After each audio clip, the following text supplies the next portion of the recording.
let's break down social encounters with dragons, or even gods. Hey there, it's DM's off. Go ahead and hit the subscribe button so you know when we upload new videos. My fucking pipe broke. This is supposed to be in here.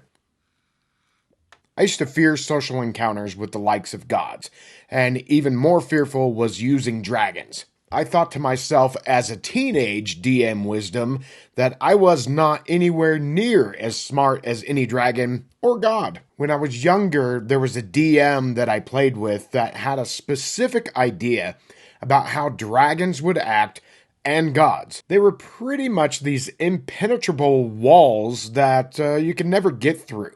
No matter if you had a great idea or solution or even a possibility, they were a certain way and that was it. And no matter how great your idea was, they would always oppose it. That dungeon master was a dick. So my character was subject to the stubbornness of a pubescent, I know everything dungeon master. It was simply frustrating to say the least. Don't get me wrong, I don't think in all situations you'd be able to roll a charisma check and bluff a dragon or a god. That's a bit extreme. However, you could get their attention to treat with them for a time. Is there any in this route with authority to treat with me?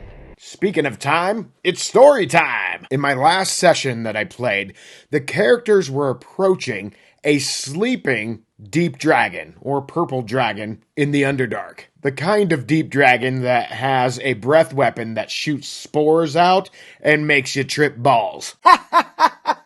So the dragon is coiled up around this teleportation sigil that the characters need to get to. In the center is this plinth with a blue crystal on top that activates it. Someone in the party fails their stealth check. The dragon wakes up. Surprise! Breath weapon, spores all over everyone. My wife's character, which is playing a witch class, link in the description, she's now incapacitated, wandering around, and having a psychedelic experience.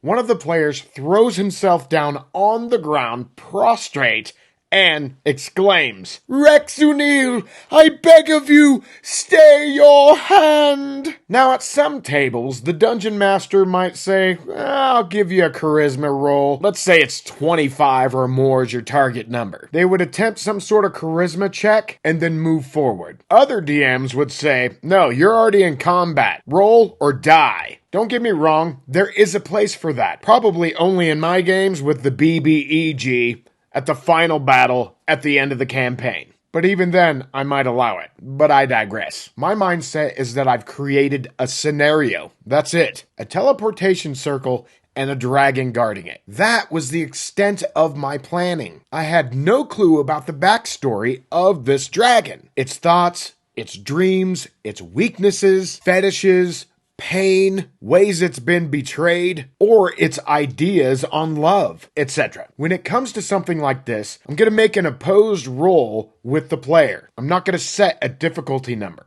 because I don't know much about this dragon. I'm finding out about this dragon as the characters are finding out about this dragon. The dragon had a +7 modifier to its charisma. I call charisma essence in my version of D&D because it's way fucking cooler.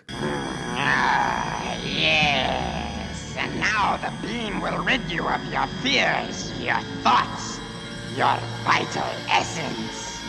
The player rolls a natural 20. I roll for the dragon. You guessed it, a natural 1. The dragon is more than intrigued, and we go on to have a wonderful role-playing experience. So I'm going on to figure out what's going on with the dragon. I roll on my handy-dandy oracle, something that I got from the likes of Ironsworn RPG and Mythic RPG. Mine looks like this behind my screen, and I end up rolling a 31 for action and a 61 for subject, which is heal and death. I interpret the results this way. The dragon was cursed by a god, and its tail that it then reveals into the light of the cave that they're in, that it is an undead, rotting tail. Flesh just kind of boiling and pustulating. Is that a word? The characters then call upon their god that they've been interacting with throughout this campaign. The god they call upon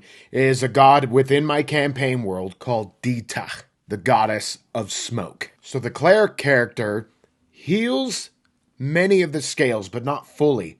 And then at the end, he takes a puff from his pipe, a divine pipe, and blows on the tail of the dragon. The smoke encircles the tip of the dragon's tail, and it soothes the pain, stopping further decay. It was fucking awesome, at least to me. We would not have had this experience if it weren't for the possibility of anything can happen, which is the beauty of a role-playing game. Sure, the character that threw himself on the ground could have rolled a 9 and the dragon could have rolled really high, and yeah, keep fighting. Or maybe not. Maybe the dragon was just slightly intrigued. The sky's the limit with a role-playing game, something that you can't get with a video game or board game. As a DM, you don't know all the nuances of every monster and god that the players are going to come across. How could you? Just because the alignment of a creature is chaotic evil does not preclude the possibility of role-playing. So role-playing is actually something that I encourage because it's something that I love in my games. It is a role-playing game, after all. Entering into conversation with different monsters, dragons, gods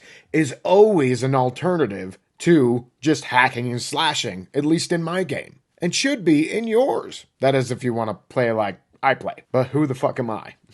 But within my group, they know that it's an alternative to just combat because combat could kill you. And then you're rolling up a new character. So maybe you can use this idea as well in your games of opposed checks rather than static numbers or brick wall attitudes. How do you use gods and dragons in your games? Let us know in the comments below. Thanks for stopping by Agranak Studios today, and we'll see you on the next one. Cheers. This video is brought to you by the generous support of our patrons. Consider becoming a patron. There's a link down in the dungeon. Down there. Also, we have links to other places that Agranak Studios is at. Alright, do this, and do that, and do this, and do that. And watch this video.